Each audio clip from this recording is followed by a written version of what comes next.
right. Once again, it ain't enough to say God is great because God is amazing as we look at Proverbs chapter 28, calling it generally sketches this week. And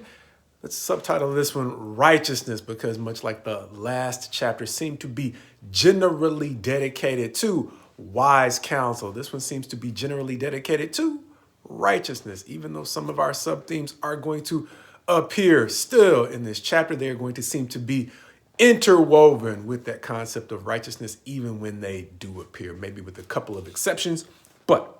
for example, maybe let's look at verse 3, where it says, "A poor man who oppresses the poor is a beating rain that leaves no food." Talking about that whole concept of poverty, but that whole concept of hypocrisy along with it. Understanding that if you are poor, if we have grown up in situations where we know what it's like to either be poor or be around poor people, it makes no sense for us to turn when we have it to be a beating rain or a burden to poor people. We might not always be in a position where we can give, and even more, we might not always be in a position where it's wise to give, but we can treat those with compassion who are going through things we know what it's like to suffer.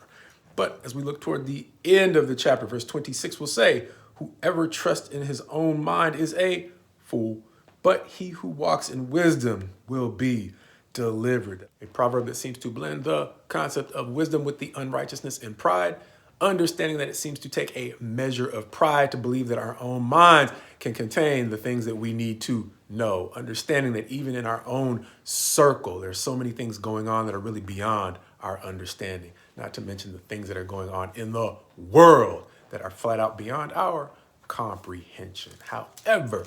in this chapter that seems, like we said, to blend so much of righteousness into those other sub-themes, there are some verses that caught my attention for the way in which they seem to overlap with some principles taught in the New Covenant. In particular, verses 3 through roughly 6, building on what we mentioned from verse 3, "A poor man who oppresses the poor is a beating rain that leaves no food. Those who forsake the law praise the wicked, but those who keep the law strive against them. Evil men do not understand justice, but those who seek the Lord understand it completely.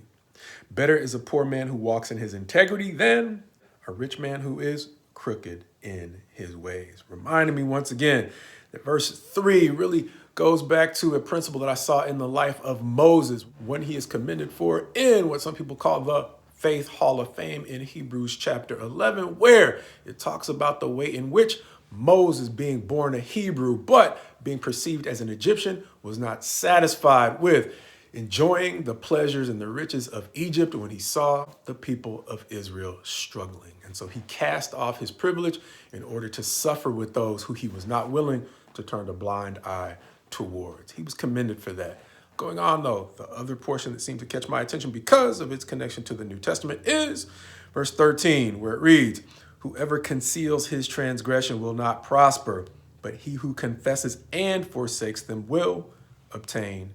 mercy." Verse 14 will go on to read, "Blessed is the one who fears the Lord always, but whoever hardens his heart will fall into calamity." Reminding me so much of David's words in Psalm 32. We won't spend a whole lot of time on them because I harp on this phrase from time to time, but going briefly back there to verse 5, after talking about the way in which he suffered when he concealed his sins, he will say, "I acknowledged my sin to you, and I did not cover my iniquity. I said, I will confess my transgressions to the Lord, and you forgave the iniquity of my sin." And if Proverbs 28 verses 13 and 14 were written by Solomon, we may be seeing another example of the way in which, like Father, like Son, has produced a level of wisdom that can still bless us all. Reminding me of the way in which it can be hard enough to consider the ways in which my life may not be prospering, but it can be even more difficult to look in the mirror and acknowledge the ways that I might not be prospering because of sins I've concealed, which may be one of the reasons why even the New Covenant emphasizes the importance of confession, which also may be why, beyond the shame of confession, especially the shame of public confession, the writer of this proverb may be challenging us to consider whether or not the shame of public confession is actually worse than the regret that goes along with needless struggle.